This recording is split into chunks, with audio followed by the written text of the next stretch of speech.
Hey everyone, it's G here from the G and Coletti Show, and I'm really excited to introduce our next guest based on a true story. His name is Salvatore Gencarelli, Italian descent, grew up in Boston, Massachusetts, and at one point in his life decided he wanted to change directions and do something totally different.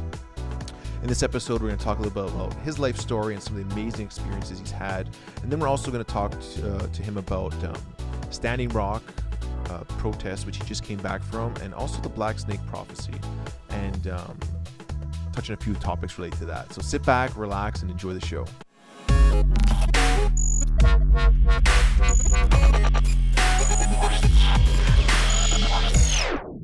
This episode is brought to you by Holy Shit, WHOLEYSHIT.com. Now you too can know how great it feels to be regular. It's an all-natural stool softener using 4 herbs, and it works incredible. If you want to go better, go more often, or just go, it's a great product for you. And get some free samples online. Enter in the promo code GC2016, and you'll get a 20% discount from us. Hey Sal, welcome to the show. It's nice to see you again. Yeah, likewise. Yeah. So this episode, based on a true story, we have Sal here, who he'll introduce himself and a little bit of his background. And he just got back from Standing Rock, and we're going to talk about that as well towards the end of the episode. So maybe we can start off, Sal, telling us about who you are, where you're from, and a little bit of your life story. Where you started off and how you got to what you're doing today. Yeah, great. Yeah. Well, first, I want to thank you, Gio, for the interview and just inviting me here again. Good to see you as well. And it's been a while. So yeah, my background, Italian, obviously, Sal Gencarelli, grew up in Massachusetts on the East Coast. And when I was about 15, I met a Lakota man from South Dakota, and he ended up basically adopting me into his traditions, and I became his helper. This man was a ceremonial practitioner, a traditional person, and he came from a very, very strong line of traditional people.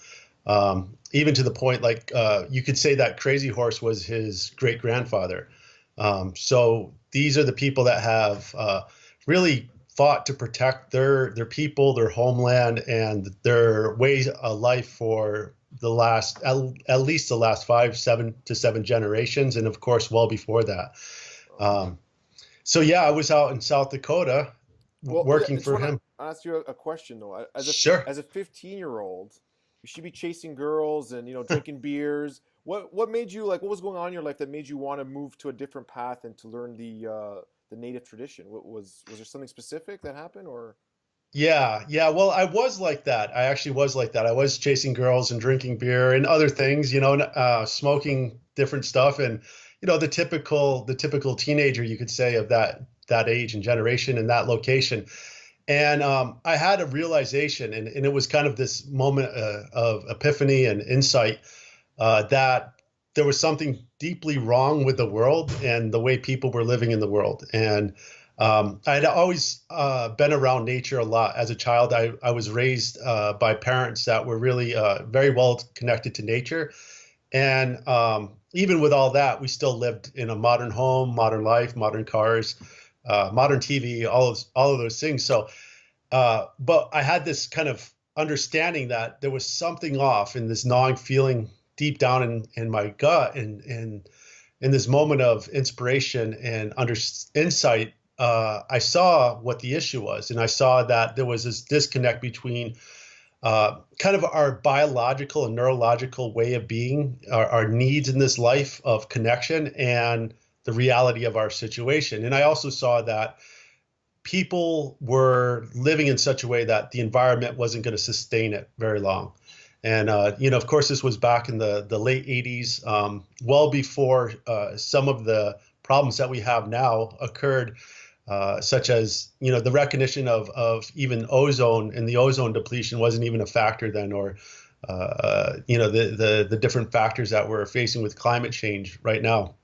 So that realization happened, and at that point, I really stepped into kind of like a committed response to that realization, saying I need to figure out what to do about this.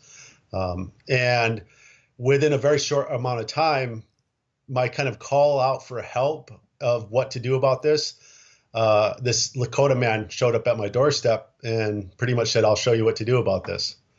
It's amazing. It's interesting how when you really send it out there, you can, attract things to your life that seems almost like a crazy coincidence or something like that, right? Oh yeah, yeah, absolutely. I mean, it's through the emotion, through the heart. I mean, it was more than just kind of an intellectual thought. It was just a deep burning need of action and reaction in such a way of how can we help? How can I help? What can we do? And this man from 2,000 miles away, synchronistically shows up and literally says, "I'll show you what to do."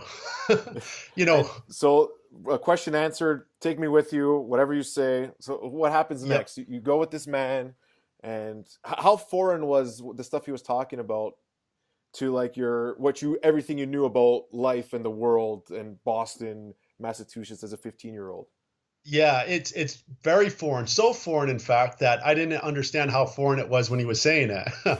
So if you can imagine, you hear something with the ears and with the framework of your mind and the perceptions that you have developed through your own history. And he's speaking English or broken English, and I'm translating that in the way my brain works. And so I don't really understand what he's saying, even though I think I understand what he's saying. And he actually made a comment to that recent or when we first met in about a year. He said, "You're ignorant," right? And I actually really took offense at that, but I was ignorant. I didn't understand.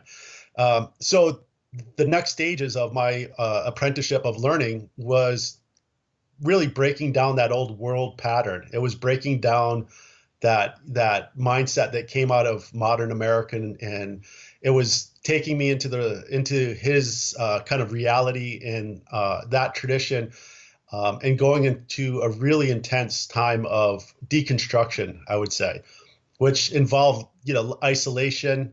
It involved hard work. It involved repeated experiences of just go do it, and then you do it wrong, and then you learn, and then you go do it again and again and again. And I guess I was blessed that I had a teacher that was so tolerant and patient with me, because I don't think personally I could have done that myself now that I look back. And no Instagram, no Facebook. You weren't allowed to, all that sort of stuff was Uh, out the window. no, not even a newspaper. Not even a Yeah, newspaper. Wow. not even a newspaper. Yeah. And, So and do you think it's possible to learn some of these things while still being in the Western sort of world? Like, is there some sort of way to teach some of the things you have to learn, or is the only way to really just totally disconnect? And then is there a ability to come back and sort of co-inhabitat, the Western with this knowledge? So two-pronged yeah. question. Yeah, so the second part of your question, I believe absolutely. I mean, I'm kind of living proof of that in the sense now I live in Mesa, Arizona. I live in a big metropolis. I interact with people all over the world, and actually, what I do is exactly that. For your first question, is I teach from the perspective of how can we learn this understanding? How can we develop this understanding, integrate it as people in the modern world, and not having to go through all of those steps that I had to go through. So in essence, what my teacher did was actually show me this and create that within me, because that was the answer to my original prayer or desire, or that moment of calling out. The answer is, well, you have to be able to walk these two worlds, and you have to be able to understand both of them. But to actually fully do that, at least for my answer was I had to go and become almost like another person, and then come back out of that and be able to merge these two worlds together. So And yeah. it seems like, we'll get to this in a few minutes, but it seems like the two worlds are colliding at Standing Rock. There's the ultimate expression of profit and corporate capitalism, Western society, and then the natural world are coming head to head saying, something's got to give here, or else it's one way. Right now it looks like it's one way, the other is smashing heads. But I'm hoping that through this crazy event that there will be now opportunity for the world to see that we need to find a middle ground. Yeah, yeah. Well, I'm definitely of the belief that there's absolutely a middle ground, and that we have it within our human capacity to move into the world with technology, with the understanding that we have with technology, out of fossil fuels, out of the extraction processes that we're using upon the earth right now, out of creating climate change through burning of these fuels and changing the atmosphere. Like if when we look at it from a traditional standpoint, we are given inspiration, we're given understanding, and even the scientists, even the people that develop these technologies are given this kind of through let's say a creative force, a spiritual creative force, where that problem they're searching for, whether that's energy management or whatever that may be, they're inspired in some moment of epiphany, and then that's where these new technologies come from. And anybody that does a little bit of research knows fossil fuels are extremely outdated at this point. The issue in Standing Rock isn't about technology versus nature. It's about letting go of a technology that is destructive and manipulative, and really instituting a way of life of human relationship with nature that's more in balance. So, and anybody that does a little bit of research knows that there are options. There are clean energy options that would be absolutely sustaining human life and human beings and the natural world. But this paradigm, so the paradigms that are in conflict right now aren't so much like modern versus ancient. It's more, allowing the creative gifts that we have been given as people to really fully express themselves. And the opposition of that is these oil companies, these fossil fuel companies, and their dead paradigm that really needs to go away. They're stuck in that manipulation, trying to control something for their own benefit, because it's no longer benefiting any of us. And it has done its job. It has shown us how to get to this place in this time that we're at, where we understand how to utilize energy.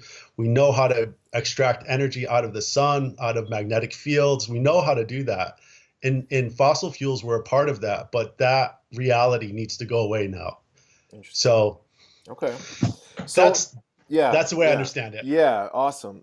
So before we get into specifics about Standing Rock, just a little bit more about when you went into the native sort of thing. So what sort of things did you see that you would think, if you didn't see it firsthand, were totally impossible? Because I remember you sharing some stories, like someone like myself who hasn't really had much exposure. I've done a few sweat lodges, but no real exposure to the native tradition. What are some things that you've seen, or some of the rituals and ceremonies that were really mind blowing to you that the average person would think is unbelievable?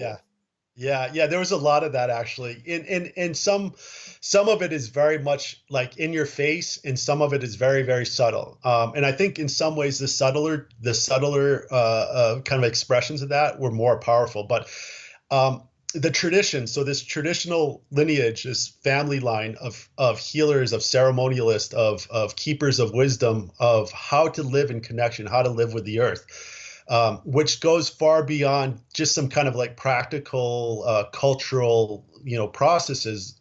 They have ceremonial practices that actually bring somebody from a very disconnected state, and the ultimate expression of that disconnection is a sickness such as cancer or some heart issue perhaps, or diabetes or organ failure, whatever that is. Like it's not viewed as just an anatomical issue. It's viewed as they're out of relationship with the collective.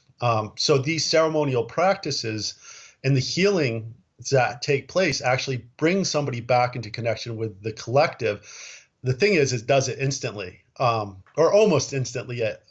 When everything goes well, it's instant. So you can watch somebody step into a ceremony who has 4th-stage cancer, who was given 6 months to live, and then 20 minutes later, they are completely healthy, and then they go back to their doctors, and they do the x-rays, you do the MRIs, the scans, the blood work, and they say there's no cancer. They write it off as a spontaneous remission. And they say, well, this is a natural phenomenon. Well, that natural phenomena was definitely helped by these collective connective processes. I love it. So Yeah, there's a video online of Greg Braden in a medicineless hospital in China, and there's three people that are chanting a word which means it's already healed, and they're doing it in a group, and the person has to believe it. And it's a similar sort of philosophy, and on in real time on the MRI screen they show like this tumor just disappearing. Have you seen that? yeah, yeah, I have Yeah. seen that. Yeah, yeah, So yeah. a It's lot of like people that. say, yeah, that's bullshit, like that's fake, it's made up, but like I guess I believe it, and I guess just more people have to experience it to see how real it is. And I think that Western medicine makes you believe there's only one way, it's impossible. Once you have that belief system in your mind, it's almost impossible to heal if you don't think it's possible. Does that Yeah, make yeah, sense? it does make sense. Doctors have incredible power that I don't think they fully understand. They have the power to bless people and curse people like no others, right? They can tell you you're going to die and you will Over. believe that and you will die. And they will tell you you will be okay. And in the same regards, through that belief, you will be okay. So, and this is part of the traditional understanding and traditional relationship that I was taught is to understand that we as human beings have far more power than we can possibly imagine. We have the ability to influence this world, to influence our bodies, to influence creation in a way that we don't get taught about and we don't understand. And that is part of this whole paradigm shift that needs to take place, is to understand we as human beings are changing the environment even through our thoughts, through our feelings. We're doing this not just on a physical level, but let's say one of the bigger differences is to know that everything is in motion, everything is in movement, everything is energy and movement. And this is, it's not theoretical, it's not spiritual, it's we know this scientifically, mathematically, and quantum on the quantum level. Everything is in motion. What we are taught, though, through our really English language is a big part of it, but also through that system is the staticness of life. We think that things are fixed. We think that that sickness, that cancer, that tumor, it's a real thing. It's not. It's a temporary thing. It's in motion just like everything else. So all we have to do is realign that motion and it's brought back into health. So the hardest part is with Western people is getting them to believe that, right? Yeah, they think it's once you have it, that's it. It's you have it. It's not It's like fixed. some like up and down. You can get it and go away. I hear like a lot of people get cancer and they cure themselves without even knowing that they get it in the first place, right? Um, Totally. We all have cancer. We yeah. all are curing ourselves constantly because we're all in a, more balanced relationship. The fossil fuels is actually another expression. Let's say this is like a meta layer of that same mentality. It's the same thought process of staticness. That relationship with energy manipulation, the relationship with the fire, the relationship with the burning of those fossil fuels, they're holding it. There's people are still holding it. These corporations are holding it. The governments are still holding that as the only reality. And in that, we know as human beings, everybody feels that. I mean, even the most I would say like kind of hardline fundamentalist people I know there's something wrong in the world now. 5 years ago, they were like everything's good. Now they're like, no, there's something going on here that doesn't feel right. So it's time for a change. And what's happening in Standing Rock is you have people that know that, and then you have the forces that want to keep it the same. Hmm. Okay, before we get to Standing Rock, I have one more question just about your story. What was the most profound experience you ever had going through the tradition, the rituals? Like anything that you can share that really just Yeah. opened up for you? Yeah. Well, I have done something that they in the Lakota language is called a humblecha, which would translate roughly to crying for a dream. And I've done multiple humblechas before. What we normally call that in the English is vision questing. And I'd say the most profound experience I've ever had was during a particular vision quest. Actually, the last time I've vision quested for 4 days. Explain it. Explain what's the vision quest? What do you do? Well, you go without the way my teacher would explain it is you give up everything that it takes to live. So you go into an isolated place within nature, and you give up food, you give up sleep, you give up water. So you for 4 days and 4 nights you give up these things that we physically need to exist in this earth. And what you're ultimately doing is stepping into kind of a very connected, a very what we'd call sacred space, and you go with question. You know, sometimes that's a singular question, sometimes that's multiple questions, but you go with that really really deep need, and you go with the understanding too that there is a chance that you could physically die. So it's not something that you step into lightly. You know, like you and I did this myself. I hugged each one of my children. I had 4 children at the time, and I hugged my children. I hugged my wife at the time, and I said, if I don't see you again in this life, I'll see you again. You know, like seriously, this Wow. is the moment Wow. of I might not see you again. But the need at that point was so great that I was willing to take that risk that, you know, I wouldn't see my family again. I was ultimately doing it for my children.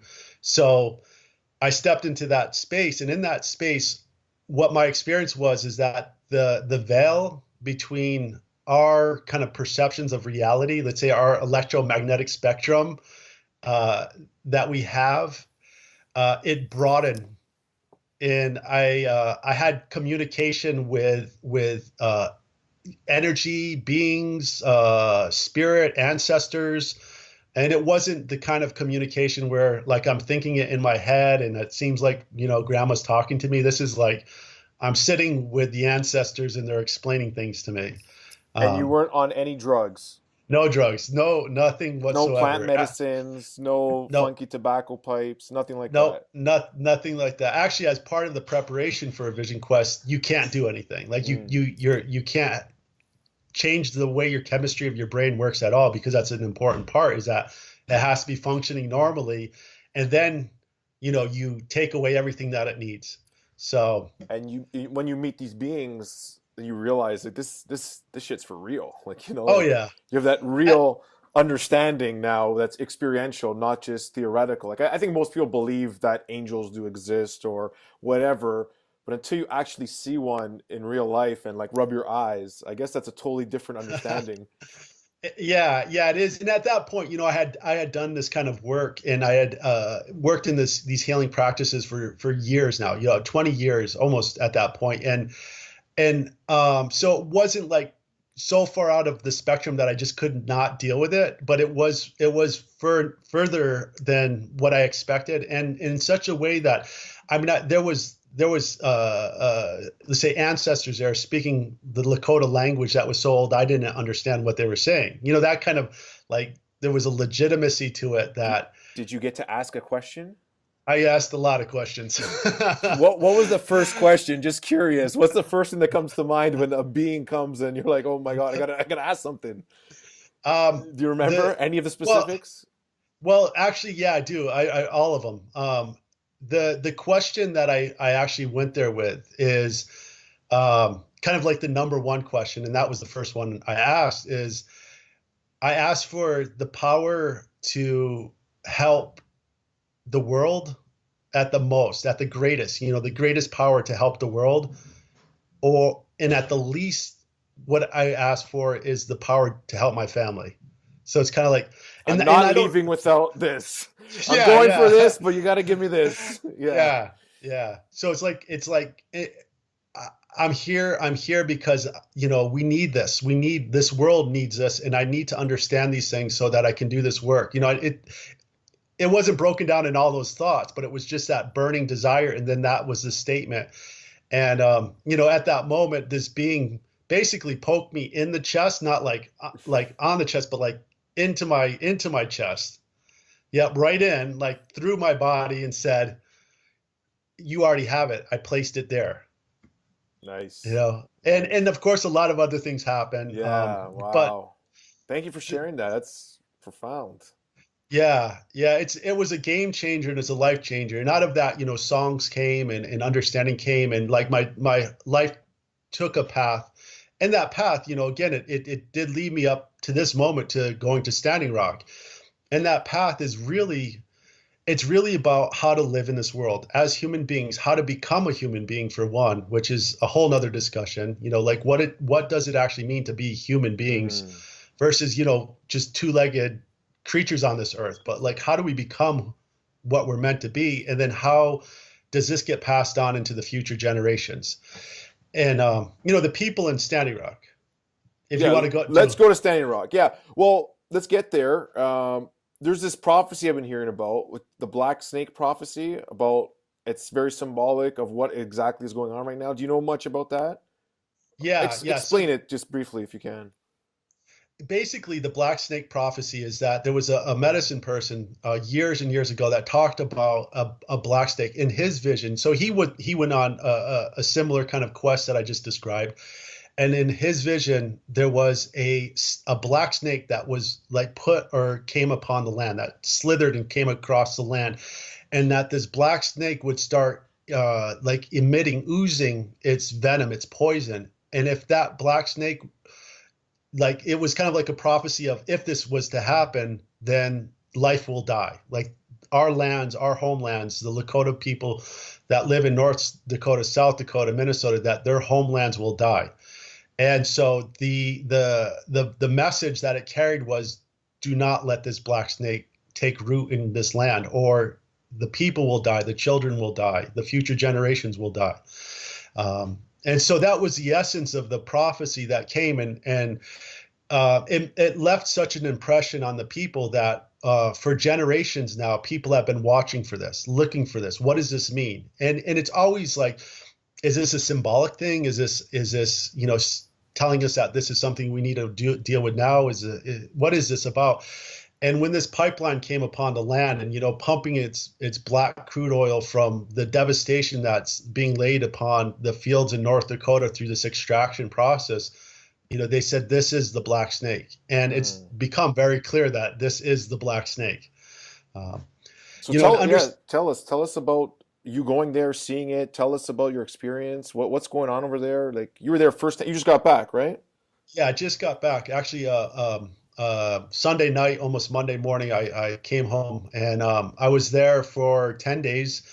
I went up there after witnessing what occurred on the 27th of October, when they really violently removed the what they called the protector camp, or the North Camp. So they had set up a camp right in the direct pathline, or pathway of the pipeline. And when it came time for them to be removed, the people, there was no negotiation. The Dakota Access Pipeline, they haven't sat down and tried to figure this out or work through it. They pretty much have an agenda, and under the backing and the protection of the state of South Dakota and the police force, they're driving that forward without hesitation, and without compassion, and without any type of navigating diplomacy with the Lakota, the nations there.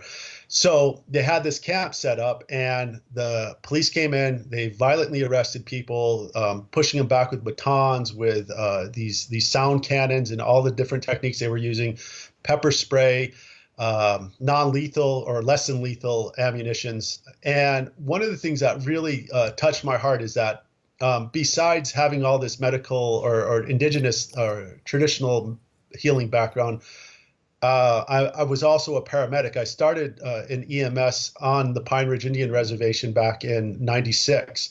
So I started to work for the tribes back then as an EMT, and then eventually a paramedic. And I saw paramedics, people that were on the ground helping other people, being arrested, being yanked out of cars. And having that understanding of 17 years in this field, police should know better, because it's the medics that save police. Mm-hmm. There's an understanding about that with first responders, police, fire, EMS. Like you do not do certain things, and victimizing, perpetrating violence upon EMS is absolutely unacceptable. So, anyways, as you can tell, I'm pretty passionate about that. I feel that. So I bought tickets that next day to fly up there and to get involved. And I had been involved peripherally up until that point. So what I saw there was actually incredible. I mean, I'm still processing what my experience was there. But this camp is not like anything you've ever seen before. This camp is it's a spiritual center. It is a place of ceremony. It's a place of brotherhood, love, unity that I've not even come close to, even with all the ceremonies I've done, even with traditional ceremonies such as Sundances, where there's 200 people that come together to really unite in brotherhood and in prayer and ceremony. This is a place where over 1,000 and maybe up to 3,000 people are working with a sense of unity, in a sense of trust, in a sense of like pride in one another that's unbelievable. Indigenous people and European people and mainstream American people, Asian people, everyone comes together and basically looks each other in the eye and say, for the water, Mini Wichoni, water is life.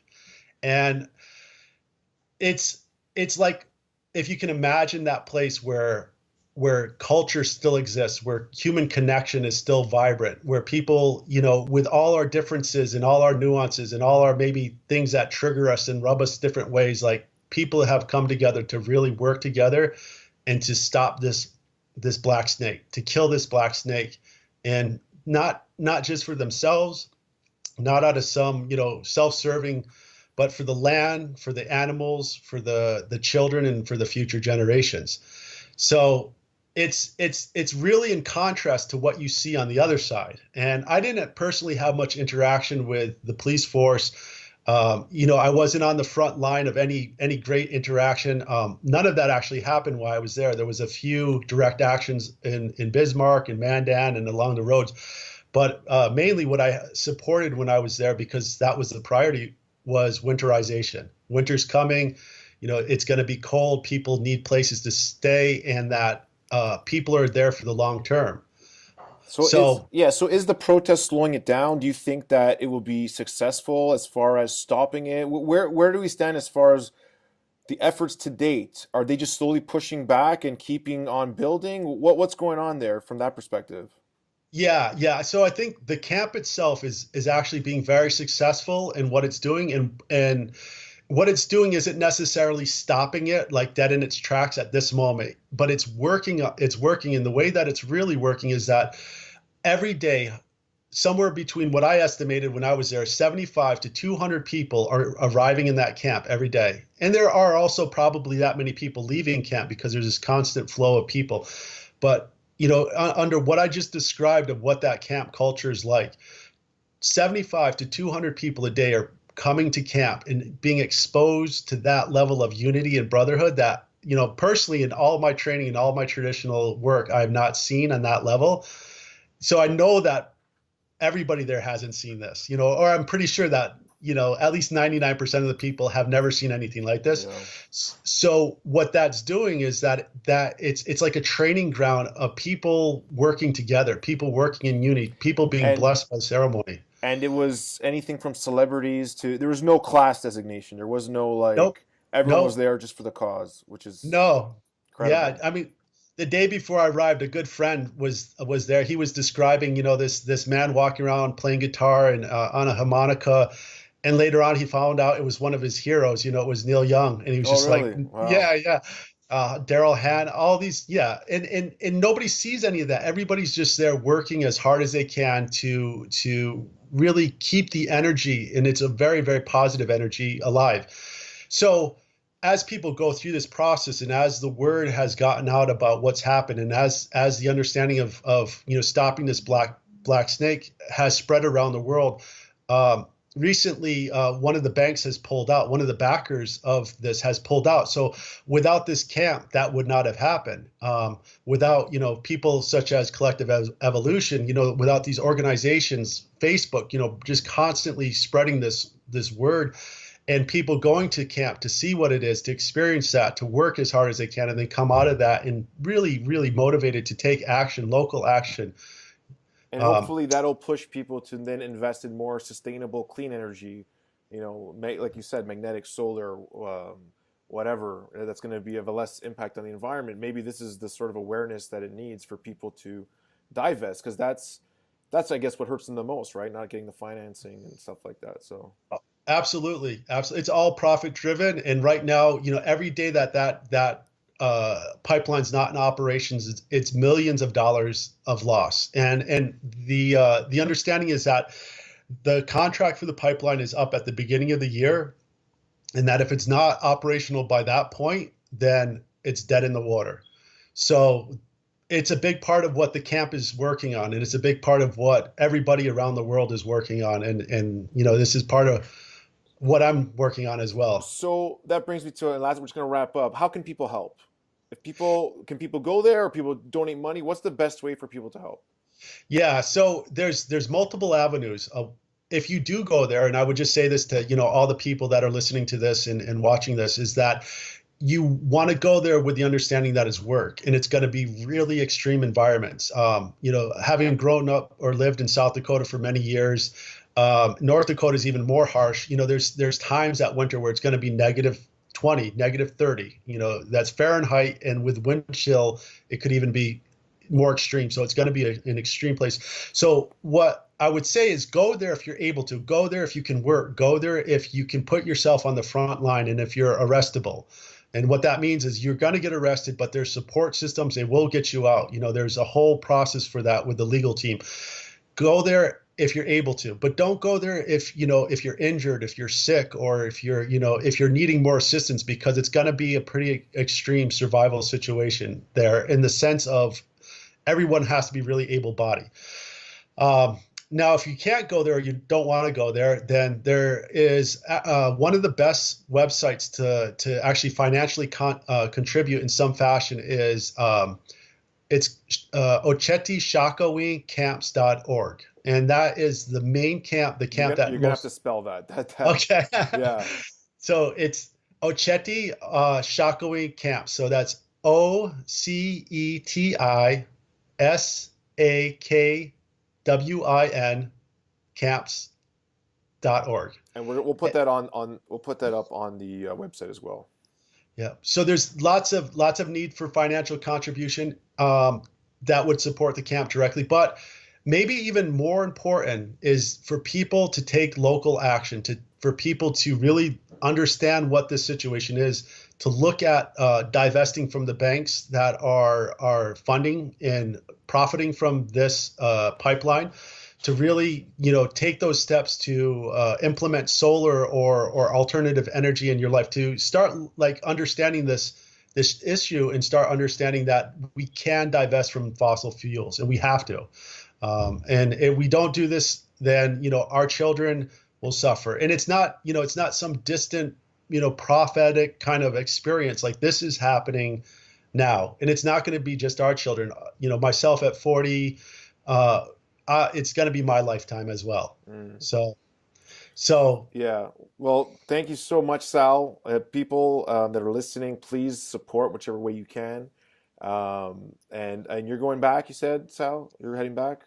Yeah, well, the plan is at this point that I'm going to watch and wait. I'm not able to get back there before the end of the year. So, of course, the end of the year is going to really be telling as far as how the pipeline dies or moves forward. And then at that point, if the support's needed, I'm going to definitely go back. Awesome. So if people want to learn more about you, you have a website as well. What's your website, Sal? Yeah, my website is helpersmentoringsociety.com. And so out of that whole experience that I described earlier, I do a lot of training and teachings of this type of material, and of bridging those cultures and traditions, and healing this disconnection sickness that many people in the modern world face. So just Helpers Mentoring Society will give you a bit of background on that. Awesome. Thanks again. Thank you so much, Sal, for doing this interview and letting us know the update at Standing Rock.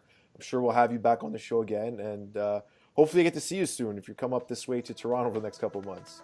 Yeah, I look forward to it. Yeah, awesome. So thank you so much, and we'll talk to you soon, brother. Okay.